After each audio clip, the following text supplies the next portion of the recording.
ሰላም ተመልካቾቼ እንኳን ለቡዬ በዓል በሰላም አደረሳችሁ።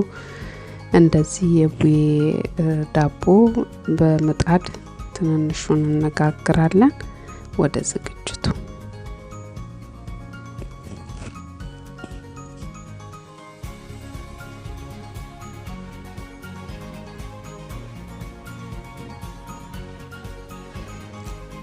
በመጀመሪያ ስኳር፣ ቀረፋ፣ ቫኒላ፣ ብርቱካን፣ ዘይት፣ ጨው አዘጋጅቻለሁ። መጀመሪያ እርሾን ትንሽ በሳህን ላይ አርጌ ኩፍ እንዲልልኝ ከድነዋለሁኝ። አሁን እንደዚህ ኩፍ ሲልልኝ ወደ ማቡካዬ ሳህን ጨምራለሁ። በመቀጠል ጨው 1 ማንኪያ አረጋለሁ። 1 ማንኪያ ስኳር ግማሽ ሻይ ማንኪያ የሚሆን ቀረፋ፣ የተፈጨ ቀረፋ እንደምታዩ፣ ትንሽ ዘይት ይሄንን ያክል። ከዛን አንድ ላይ አዋህደዋለሁ።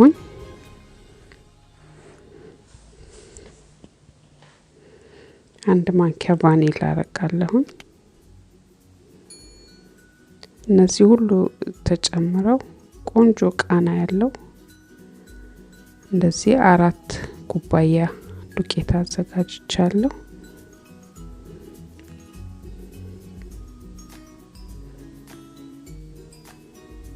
አሁን አቡካዋለሁ በደንብ አርጌ።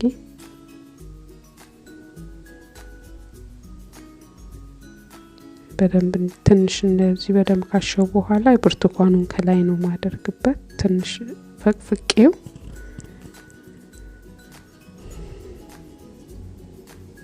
ይበቃኛል። እዚህን ያህል ከፈቀፈኩኝ ትንሽ ብቻ ጨምርበት በቃ።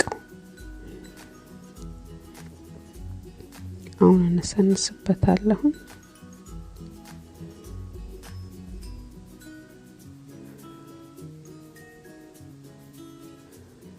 ከነሰነስኩ በኋላ አብሬ አሸዋለሁ።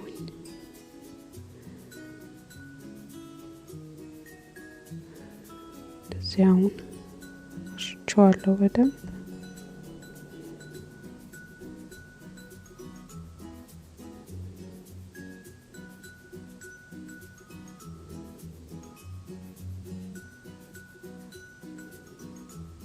ትንሽ እጄ ላይ ውሃ አረግና ለስለስ እንዲል ከነካ አረገዋለሁ። ዘን ጥቁር አዝሙድ ነሰንስበታለሁ።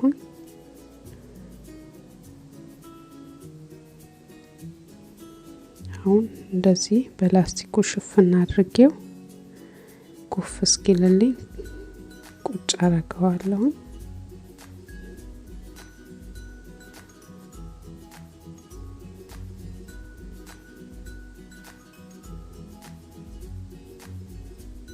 እንደዚህ በደንብ ከድኜ አስቀምጣለሁ።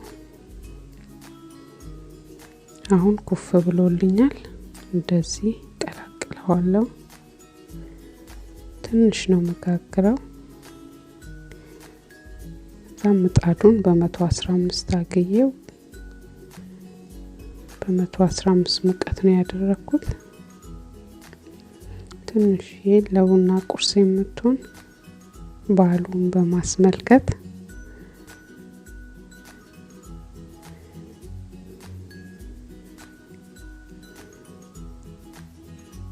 እንደዚህ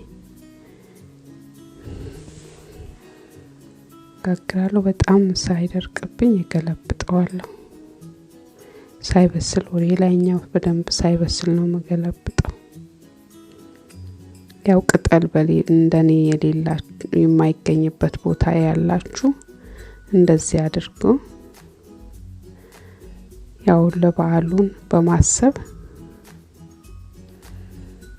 ለቡና ቁርስ የሚሆን እንደዚህ ኩፍታ መጋገር እንችላለን።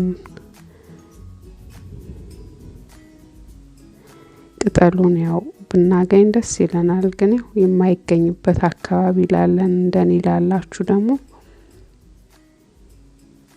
በዓልና ወጉ እንዳይቀር እንደዚህ አድርጋችሁ በመጋገር በዓሉን ማክበር እንችላለን።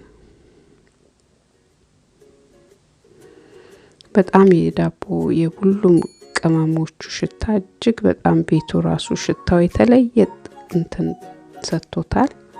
በጣም ቃናው ይጣፍጣል። ከበዓሉ ውጭ ራሱ እንዲሁ ሚጋገር ዳቦ ነው። ይሄው እንደምታዩት ቆንጆ ሆኖ ደርሶልኛል። ቡናዬን ፈልቷል። ዛሬ እንግዲህ እንዲያዘጋጅቻለሁ። መልካም የቡዬ በዓል። እግዚአብሔር በሰላም ለዓመቱ ያደርሰን። ስለተከታተላችሁኝ በጣም አመሰግናለሁ። ሰላም ሁኑልኝ።